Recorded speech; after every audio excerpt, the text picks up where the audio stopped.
On this channel, I've done quite a few interesting challenge runs for Castlevania Symphony of the Night, but this time around, I've completely lost my mind as I try to beat the game while suffering through everyone's favorite video game mechanic, weapon durability. SotN modder extraordinaire Weecock cooked up a script that modifies the game so that after 15 swings with any weapon, it will break and will be removed from my inventory. And to make the challenge even harder, my fists and my spells do not work. So I'm forced to rely on these flimsy weapons to get by. And before starting the game, I was cautiously optimistic that I could use my decade of speedrunning experience to make it through this challenge. That is, if it's even possible at all. It's like a puzzle. It's a puzzle. And we will solve this puzzle right here, right now.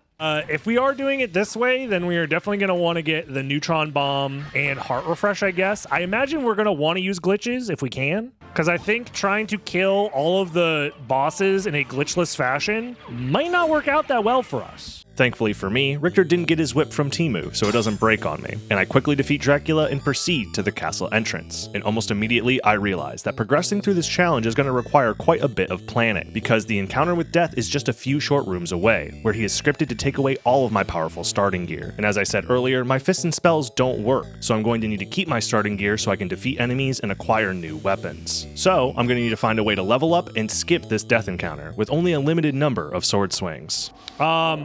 Here's the thing. What is the minimum number of sword slashes to do death skip? We have to kill 2 wargs, 4 bats, 2 more wargs. The 5th warg I could use my neutron bomb on. So I have 10 swings with the Alucard sword afterwards, one of which kind of has to get used to get the short sword. I think that's our best chance. I love how I have to map out my freaking experience. This challenge is already so good and we literally haven't done anything yet. Swing number 1. Swing number 2. Now the question is, how do I hit all of these bats at once in a single swing? Oh, they're desynced. I don't think I can do it. Okay, so what if instead I load from this side?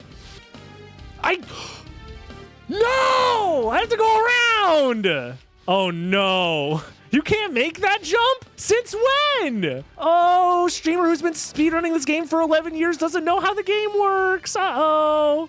There we go. Yes. Yes. 4 for 1, baby. I should have exactly 12 experience remaining. I feel so fucking smart right now. It's incredible. Watch, I'm gonna fail death skip now. Oh, I better not. This version of death skip requires that I level up in a very specific spot, so that way the screen freeze from the level up happens at the same time as me scrolling the screen to the left by 1 pixel. This puts Alucard in a glitch state that lets me skip forward 1 screen after loading the next room. This skips the cutscene with death and allows me to keep my 9 swings that I have left on my Alucard sword. It's been 8 minutes, and we have used 6 of our 15 slashes, but we've made it past death. For those that are wondering what happens when you try and use your fists, by the way, I have my empty hand equipped, and I'll attempt to attack. Nothing happens. So another thing about this mod that is important to know is Weecock does have some level of benevolence. He decided to force all drops, including hearts and money drops, to instead be converted to the common drop for the enemy. So, item drops should happen more regularly. Yeah, I think the play is we get the short sword and then use the short swords to get either more short swords or maybe Basilard?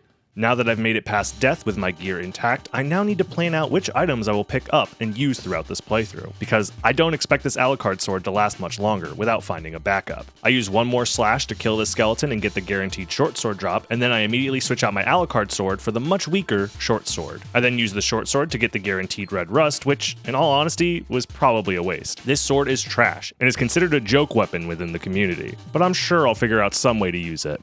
Maybe we just go to Slogger and Gaibon first and foremost and ignore everything else. I don't think we need to farm for any weapons quite yet. We should have enough durability to make it through this boss at the very least. And then we're gonna try and figure out if we can reasonably farm either money or weapons for Doppelganger, because I imagine our Alucard sword isn't gonna last past Doppelganger. No! This is a mistake. It's fine. It's fine. -3 on the short sword to keep an extra swing on the Alucard sword is good EV. It's the correct play. As much as it pains me, I didn't like that, but the Alucard sword swings are precious, man. They're precious. As soon as this Alucard sword breaks, we are in big trouble. With the first boss down, I'm already struggling to plan out my remaining sword swings. So I decide to take the elevator down and use my red rust to break open this wall and collect the Basilar dagger. It's a solid enough weapon that can hopefully come in clutch later on. But here's where I realize I need to take a risk and hope to get a little lucky, as there is not enough weapons on the map available for me to reasonably progress. So I let fate decide as I try to farm up as many short swords as I can from these two skeleton soldiers, even if it costs me a few weapons along the way. Wait, if red rust fails, does that count as a durability hit? I failed twice in a row! It broke! My red rust! Uh-oh. Can I get these guys stacked up on top of each other? Okay, hold on. Short sword farm is a go. Dude, we're getting so lucky. It's like guaranteed, baby. We're getting so lucky. Get it twisted. You will win. You will win. Just gamble. Keep gambling. Don't stop gambling. Oh, baby. I love how farming short swords is hype. Double! Oh, the double. Oh. Dude, this short sword, I feel like it gotta break soon. Yep.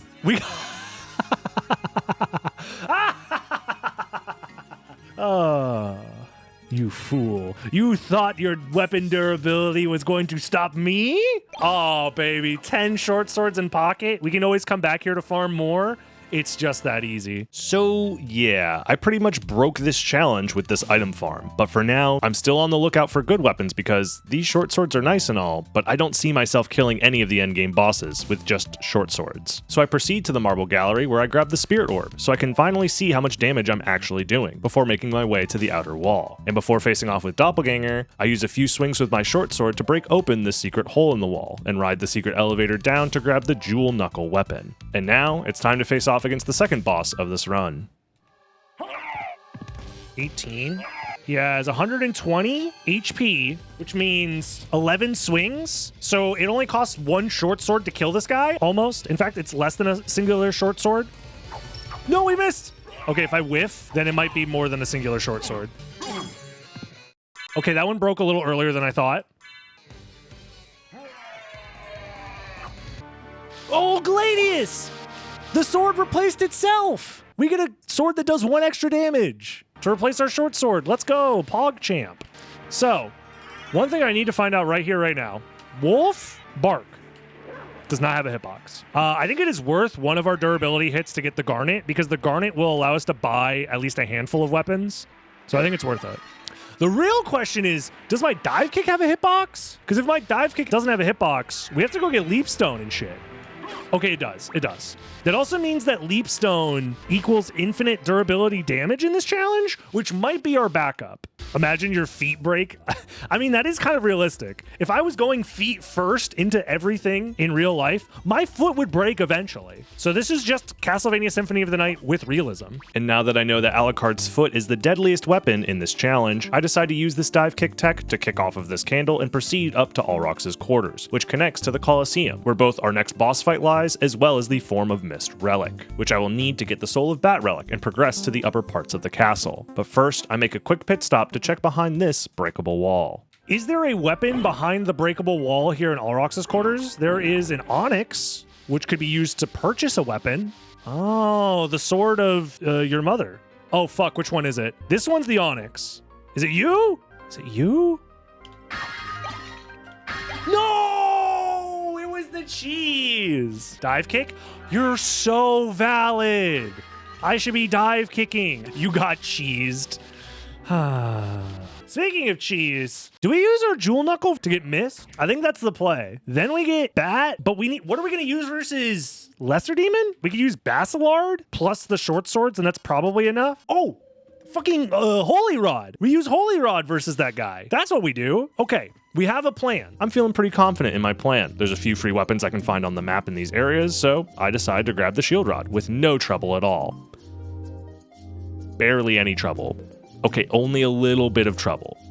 Anyways, the shield rod won't provide any of its very powerful spells for me, but it's still a free enough weapon to collect, so I grab it and then make my way to Minotaur and Werewolf. We're looking good on items right now. We have a lot of weapons. The issue is we haven't fought a boss in a while. Okay, let's just go in, jewel knuckle in hand, beat up on that Minotaur. I'm gonna be careful with my attacks here.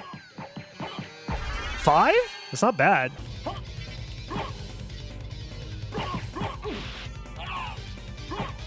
dude. Uh-oh. I think our Jewel Knuckle is going to break.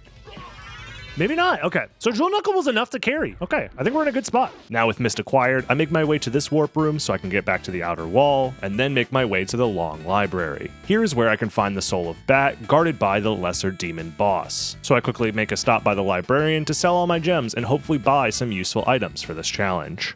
All right, now that we're back at the shop, we do have some money. What can we buy for $8,000? I could buy more library cards if that matters. Saber for $1,500. Mace for $2K. Damascus, more like, damn, this shit ass. Do we want to increase our attack by 5? It's very expensive to do so. I think the correct play here is we just buy out the sabers, because it's the cheapest option. And then we have $500 for another library card. 5 attack is a lot of value. I mean, we already have Dragon Helm, and I think just having the extra weapons that we're okay with breaking means that we don't have to do as much like hardcore routing. The thing that makes this interesting is I think there is an argument to be made that just buying the gauntlet was the correct play, but who's to say, man? Who's to say? I then use Mist and Wolf together to rise up on this platform and push past this secret bookshelf to collect the Holy Rod. Since Lesser Demon is weak to Holy, this should make quick work of the boss.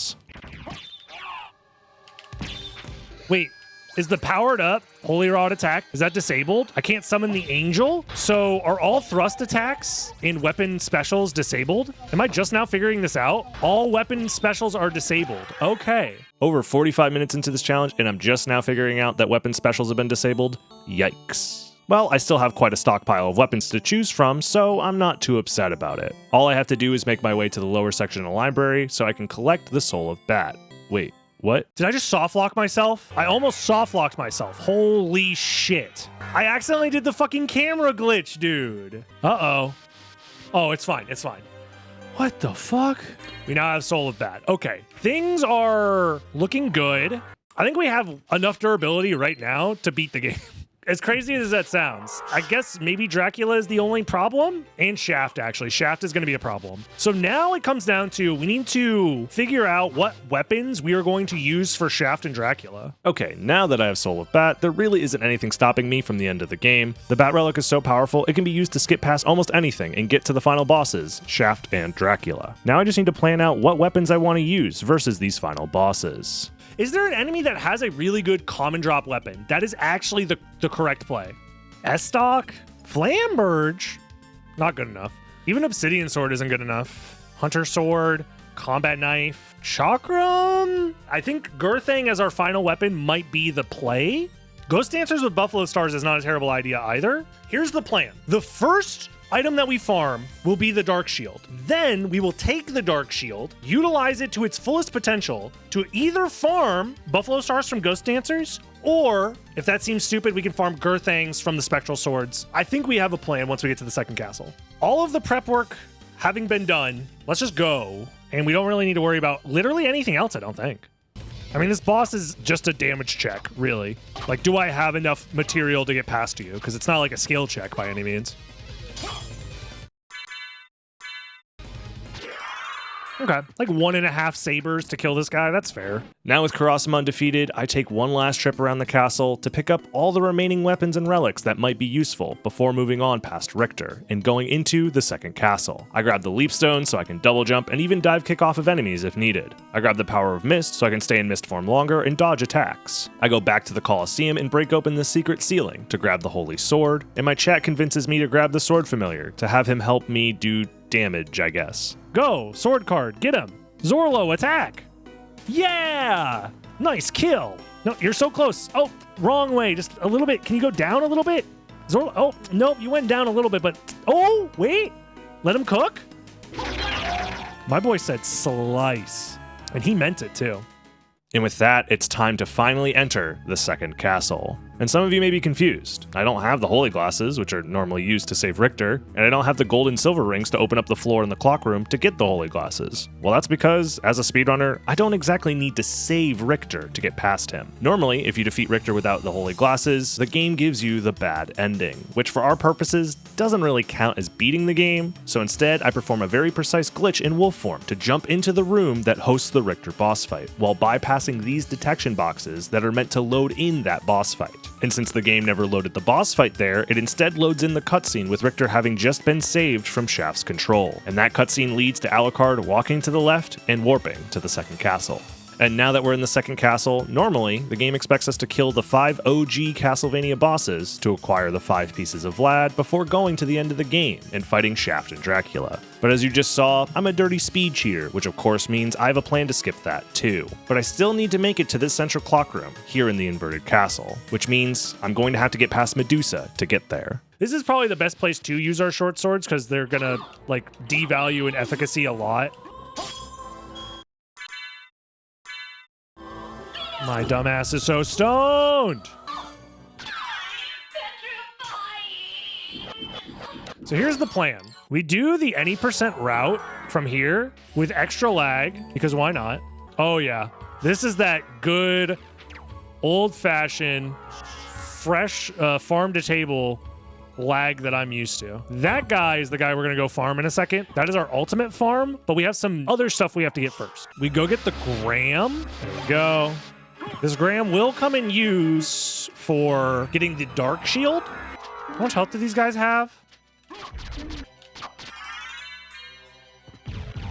There it is, Dark Shield. Perfect, first try. And now we're golden. If I wanted to, an option is to farm Buffalo Stars from these guys. 99 Buffalo Stars, and we could finish this. However, I think it'd be more fun to get a Girthing instead.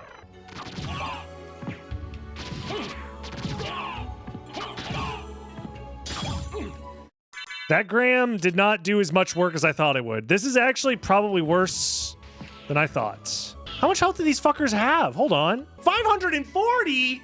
Ruh-roh. We need that Girthing to drop now. This better be a first try Girthing drop scenario. Yes!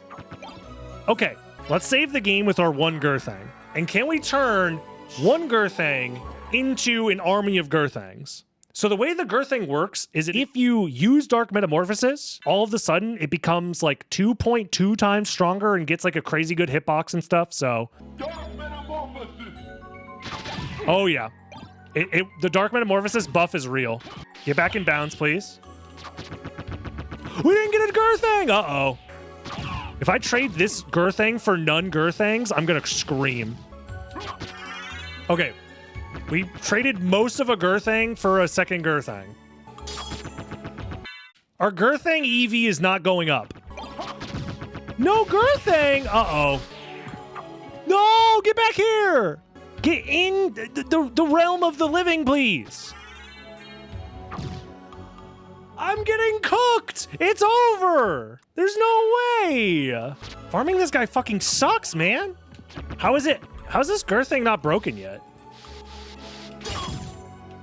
We got one girth? That's it! Hear me out. We only need one girth. Some people, they get too obsessed about all the numbers and like, oh, I have 500 girth. Nobody cares. It's not about how much girth you have. It's how you use it. That is correct. One girth is more than enough. Because sometimes you can just supplement your girth with some additional support, like Buffalo Stars. We probably need like, what, 50 Buffalo Stars plus a Girthing, and that should be enough. After losing my mind trying to farm Girthings, I decide it's time to go with Plan B. Since my Dark Shield can do damage to these skeleton dancers indefinitely, I can farm Buffalo Stars, and they are a single-use throwing star that does a ton of damage, and with enough of these in my pocket alongside the rest of my stash of weapons, I feel pretty confident to head to the final fight versus Shaft and Dracula, using a very similar glitch that we used to skip past death at the start of the game. But this time, I use the Heart Refresh to freeze the screen instead of a level up, and when the glitch skips me forward one screen, it pushes me out of bounds, past this save room. From here, I can fly through the ceiling and pop out on the other side, in the final save room before the final fight. But before I forget, is this the part right before the end of the challenge where I tell you to like, comment, and subscribe for more fun, silly ideas like this in the future?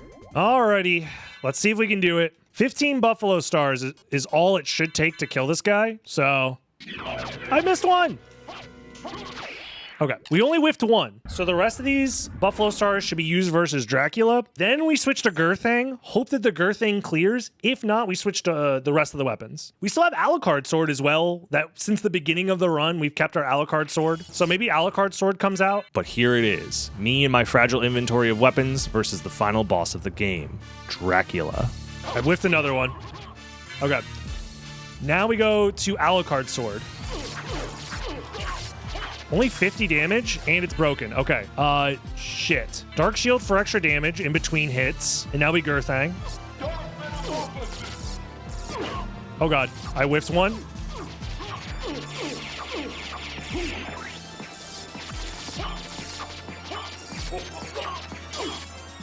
My Girthang broke! Uh-oh.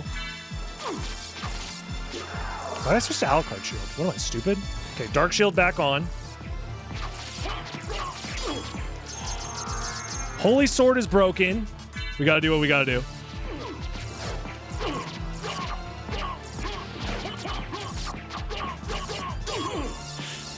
Vassalard is broken. Dark Shield is helping us do a little bit of extra damage. Sword Bro is helping out. Gladius broken. We still got plenty of weapons. We have plenty of weapons. Probably Jewel Knuckle next. We always have Dark Shield. If I have to kill him with Dark Shield at the end, we can do it. Jewel Knuckle is broken. There it is. Okay. Whew. We didn't even have to go through all of our weapons, but we did it. We did it. Dark Shield pretty much carried for the very end there. This was a fun challenge. I can imagine if we lowered the durability, it would be even harder. But once we got those first 10 short swords, it was kind of smooth sailing from there, to be honest. Don't forget to tune in next time where I'll do Symphony of the Night, but all of the controls are racist? Who knows? I don't know. We'll do another crazy challenge run soon. I'm sure of it. This was fun. Hey, thanks for watching. Post this secret word in the comments below to enter my secret end of the video club. And don't forget to like the video and subscribe while you're down there. And I also want to thank my Patreon supporters who make videos like this possible. For as little as $1 a month, you can get early access to all my videos ad-free, as well as join my Patreon exclusive chat in my Discord server. And I want to give a special thanks to Alex Doe, Nanoseed Production Company, Microb, Barnabas DeGray, Minus X, Soma Jean, TJ Foster, Atomic Dracula, Suchioto, Kenneth, Jokum Palm, and WJB.